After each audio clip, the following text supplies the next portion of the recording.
Alright, so here we are. Today we are gonna take the engine out of the RX-8.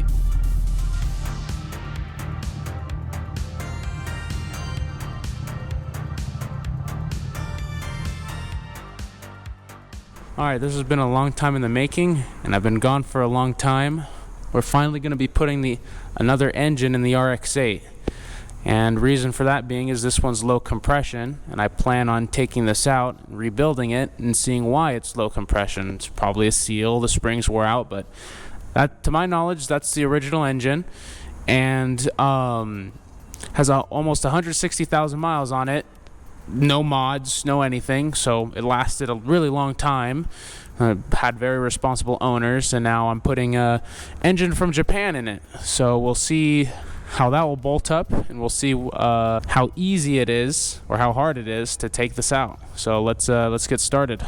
All right, so I'm starting to rack up the car here. I'm gonna rack it up on the pinch welds. I just want to make sure everything's straight and all that. Everything's good. I'm racking it up here. And first thing I'm gonna do is take out the battery, taking out the hold down. I took out the cables already, as you can see. Just taking that off. Taking out the battery, pretty easy to take out that battery. Then next, I'm gonna take out that case. That case is pretty easy to take out too. Just snaps on right out. Pretty hard to get the first time though, if you don't know where those clips are. And next thing is the battery tray. And taking out the tray, just a couple of bolts there that I reached in with a impact. Pretty easy to take out as well. And racking up the car. I'm about to get the oil drained.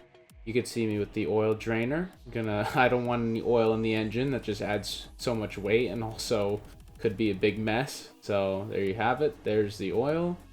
And taking out the cover now. You could see that I'm taking out the plastic pins to take out the covers. And this thing was sitting for a while. That's my reaction to seeing a Black Widow. There's a Black Widow right there. I don't know if you could see it. I'll zoom in on it. There's a Black Widow right there, and it was crazy. Very scared of Black Widows. Bunch of spiders in this car.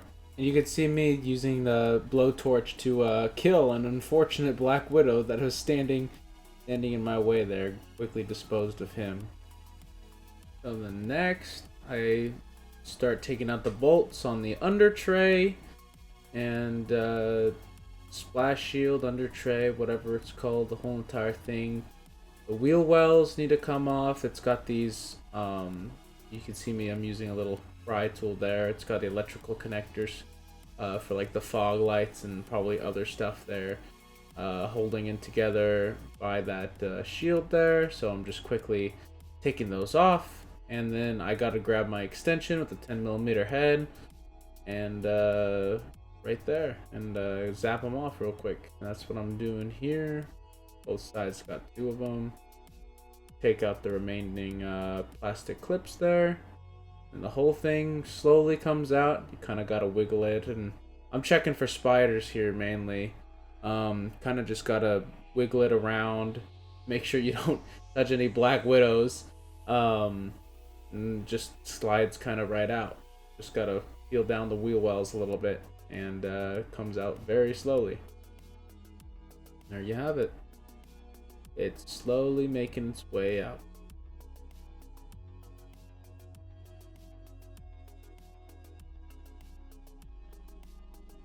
Draining the coolants next, and you can see it's got a radiator Picot there.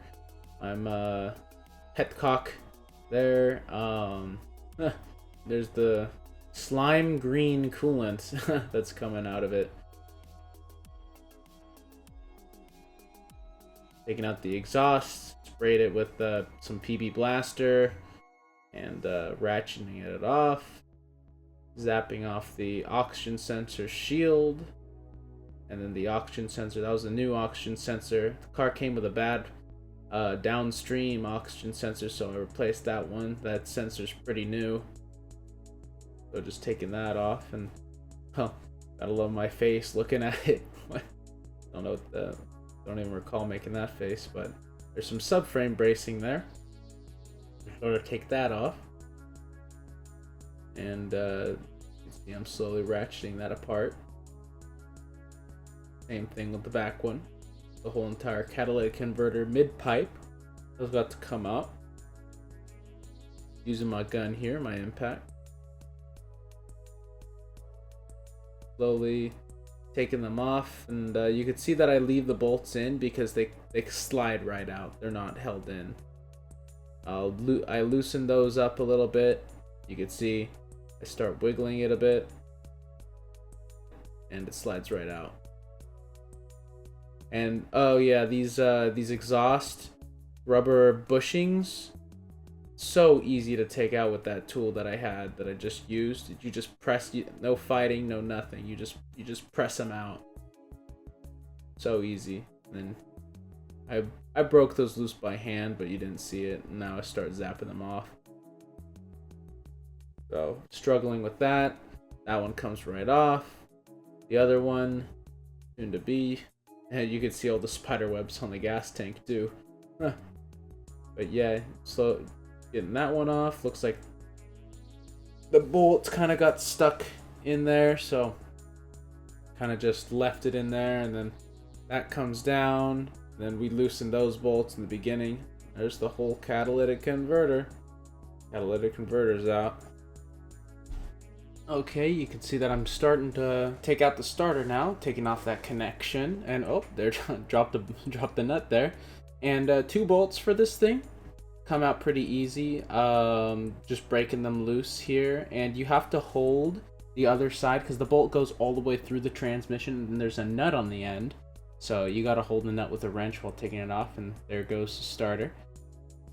And next I have to take out my arch nemesis, the RX-8's airbox. Now the airbox, taking out this thing is so freaking, oh my god, I can't even stress to you how difficult it is.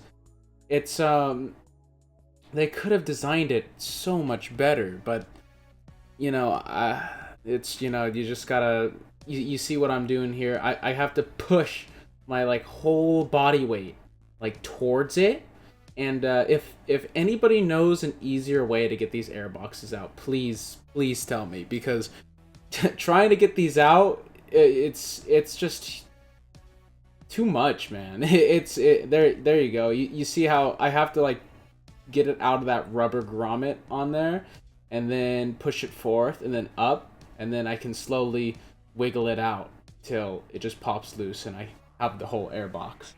And then with the airbox comes out the air tray, and you can see I'm taking that out right now, just using another impact to break loose those nuts and then the bolts down there. And pretty easy, comes out, pretty simple too.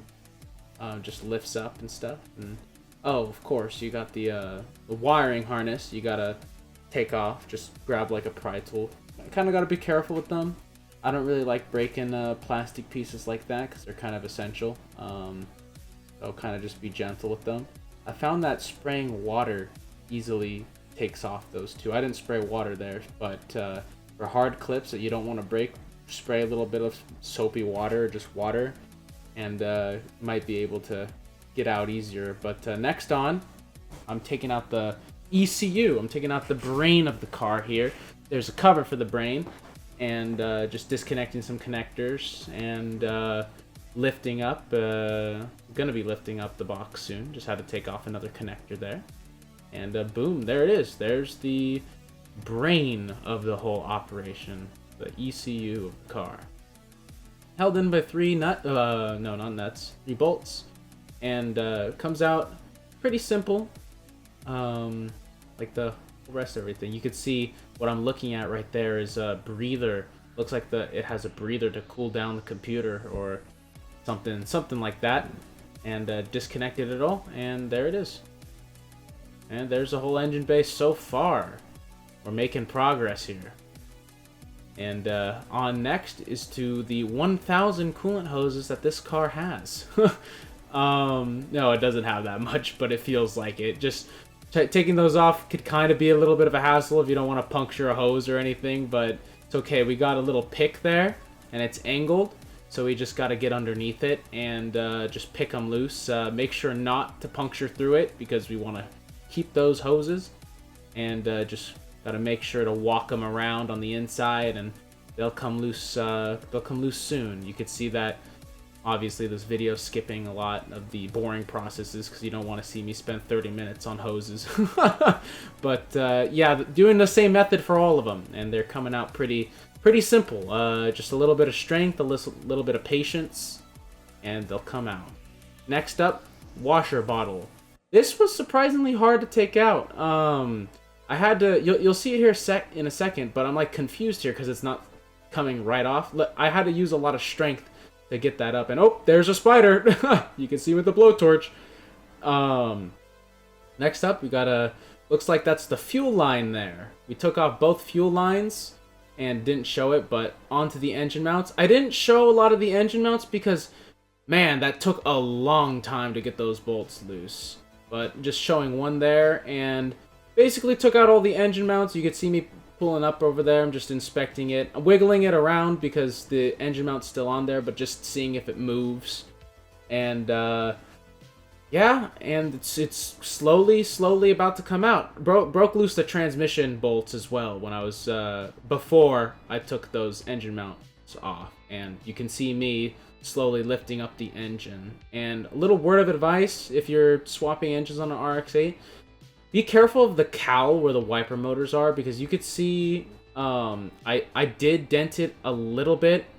I pushed it back eventually, but you know, it's just be careful of that little piece right there. And a lot of the stuff in this video I didn't also show. Like you could see there's an oil line that I didn't do, and oh, there's another coolant line that I popped off a little while ago. There's a lot of things I kind of just brushed past because I thought it was just boring to show. But if you guys want me to show more of my in-depth processes and all that stuff, I'd be more than happy to share that with you. But just for time purposes, kind of just want this video to be a little as quick as possible and as entertaining as possible. I kind of just sped up a lot of the processes. But if you guys want more, I'll feel free to let me know, and I'll make sure to include more. But yeah, engine's out during that whole talking process. Engine's out, slowly moving away. You can see the clutch and flywheel still on it and all that. And you could see now that I'm kind of just livid. I'm on top of the world here. There's me. Yeah. Oh, I'm on top of the world. Rock on. Funny seeing my reaction. Yeah, and next I got everything cleaned up. And just, there's rats in the car. They chewed the firewalls and all that stuff, that insulation. So I got some new insulation there. Wanted to make the car look a little bit more presentable at the engine bay. I'm the only one that's going to be seeing it, but wanted to make it look good. So took the extra time to make sure, get new ones and make sure everything looked as nice as possible. Okay, so we got the new engine from Japan here, and I have to take off the intake manifold. I have to take off the AC compressor, alternator, and you know, just everything, get everything out of the way so then I could put the engine hoist on it and put it in the car. So you see we're taking out the bolts for the intake right now, the upper intake, and getting those all off. Make sure you don't want to lose those. And yeah, there's a bunch of solenoids connected on the back. You can see me unplugging them. And yeah, and we're just taking off the coolant hose right there to the throttle body. And I noticed here that it was weird. This engine had a bunch of like corrosion around the tips and stuff. I don't really know what causes that, unless it's just coolant or water maybe sitting in the engine for an extended period of time. If anybody else knows what that is or seen that before, please tell me, because my only guess is coolant or water has been sitting in the engine for a long time. But yeah, we got the intake off. We're getting some of that hose, like, without taking off that throttle body, that was kind of a pain. Probably should have taken off the throttle body, but we got it out eventually. And drilling out the compressor, totally knew it was going to fall on my hand, of course. I didn't think twice about it falling on my hand, but, you know. I was exhausted at this point, but, you know, it's okay. We press forward, you know. We got to finish the task at hand. Taking out the alternator here. and taking out the bolts that are on it. And yeah, getting the alternator out, getting those brackets off and all that stuff. Slowly making progress. Engine looks really good so far, new and stuff. And it came with a HKS oil filter, which was pretty cool to see. Yeah, it was nice. It took off the wiring harness. That was a pain.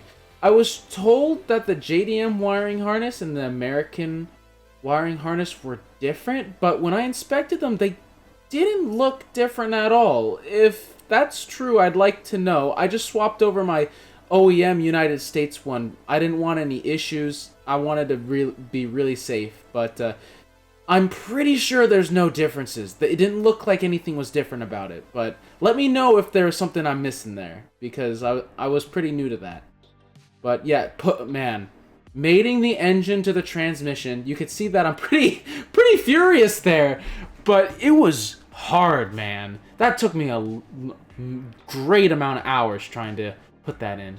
And we're just speeding up the process here. Like, I'm just showing you little snippets here of me putting everything on. We obviously took a lot off, and I'm just, you know, dressing up the engine, put the ignition coils on there. You see all my BHR ignition coils, intake manifold, just speeding up a lot of the stuff. And before this, I'd like to mention I did evacuate the AC system. So you have to take off the AC lines if you want to take out the engine. I think I did it just as a, you know, precaution. But there's me first starting the engine, got the compression tester, and unfortunately my camera did not capture audio, which sucked because I was so ecstatic in this moment. Like, I'm talking right there, and then you could see we have good compression, PSI, all that stuff. 95 was the lowest, which is really good in my book for a used engine, and the front housing was the same way. But camera died and no audio, which really sucked. But I was just super ecstatic and super happy that this used engine worked. So I was really proud of everything.